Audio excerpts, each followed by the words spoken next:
Here's my temporary solution to the battery consumption that's going on with the occasional Aqua-Hot startups. I've got it set up diesel for heating the inside just enough to keep it from freezing up, things like that. I have it set in the lowest setting at 40 degrees, 50 degrees I think in the basement.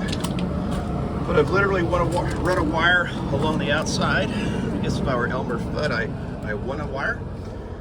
So I won a wire outside, and I have this solar blanket on the dash that should put out over 200 watts.